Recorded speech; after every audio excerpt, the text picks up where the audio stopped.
Hi all, welcome to my channel. Today we are going to discuss about asthma. What is asthma? Asthma is a chronic lung disease that causes narrowing and inflammation of airways, especially on the smaller airway, that is bronchus and bronchioles. I will show you the image. In this, I have given number 1, that is the normal airway, number 2 and number 3, that is the asthmatic airway. How the normal airway looks like. In this, how the airway wall. Normal airway wall, right? And also the muscles are relaxed and normal alveoli and normal amount of mucus present. And in normal lungs, how the air pathway? Normal air pathway. But in asthma, what happens? The airway wall going to be inflamed and thickened. That means swollen airway wall. So because of this swollen airway wall, the air pathway is going to be narrowed. And there is excess mucus production, tightened smooth muscles, and how the alveoli become hyperinflated. Next, talking about asthma triggers. This is very important.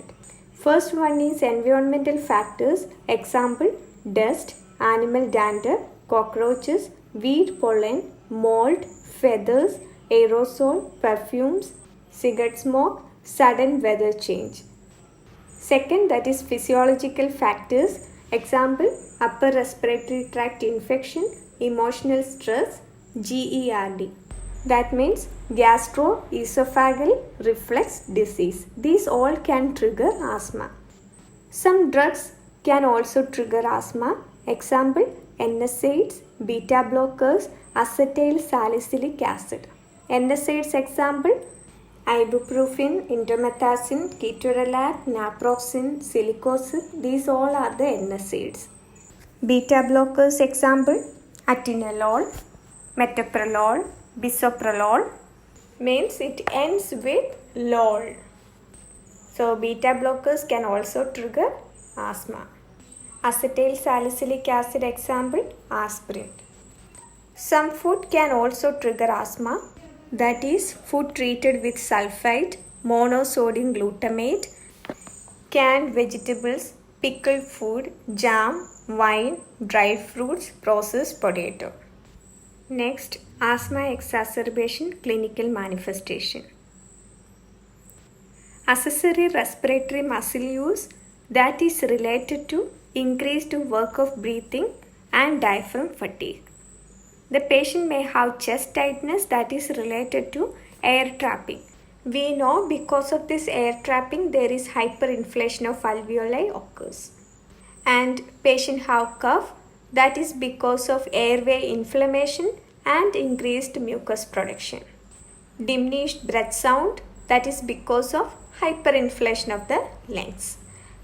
High-pitched respiratory wheezing that is caused by narrowed airway, and there is tachypnea that is related to inability to take a full deep breath. Next, how to prevent exercise-induced asthma. Patient with asthma can get exercise-induced asthma. How we can prevent it? We can give bronchodilators 30 minutes before doing activity. Bronchodilator example, albuterol, or other name is Proventil or Ventolin. Next, intervention. We need to monitor vital signs, monitor pulse oximetry, monitor peak flow. We need to give them high Fowler's position, and also we need to administer oxygen and do the ABG and pulmonary function test. Pulmonary function test is the most accurate test to diagnose asthma and its severity. Asthma medications. For a patient with asthma, we need to give them corticosteroid, example fluticasone, prednisone, bronchodilators to dilate the bronchus, and anticholinergic medications to decrease the mucus, example ipratropium, tiotropium, Spiriva, and some leukotriene modifiers, metered-dose inhaler. Bronchodilators inhaler example albuterol. albuterol other name is Ventolin or Proventil. It provides rapid relief of acute symptoms. That means it used for rapid relief. That means for the short term use. Salmeterol, that is used for the long term treatment for asthma. The salmeterol is not used in acute attack. It is used as a long term treatment for asthma attack prevention. That means if the patient is having asthma exacerbation, then which medication we are going to give? We will give albuterol for the rapid relief of acute symptoms. Which patient need to take salmeterol? Patient already have a history of asthma. That patient need to continue taking salmeterol to prevent asthma attack or asthma exacerbation. Understood?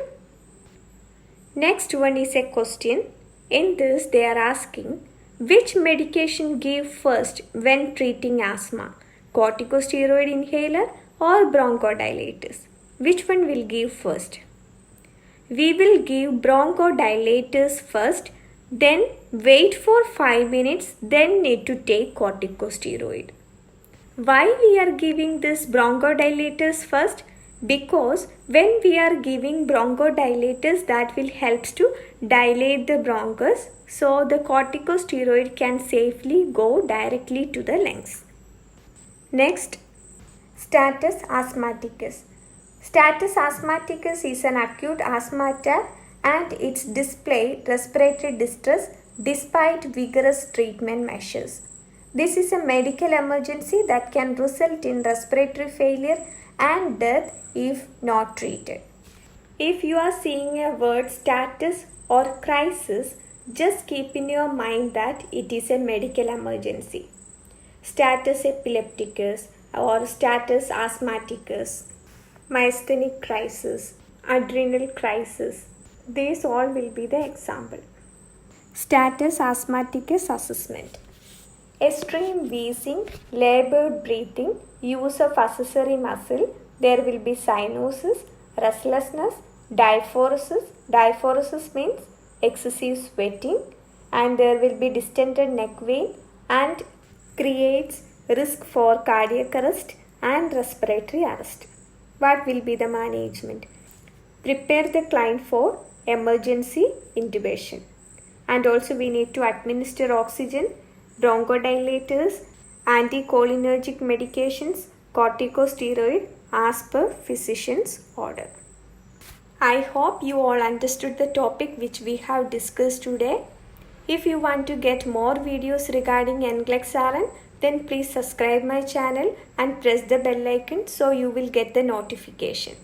Thank you for watching. See you again.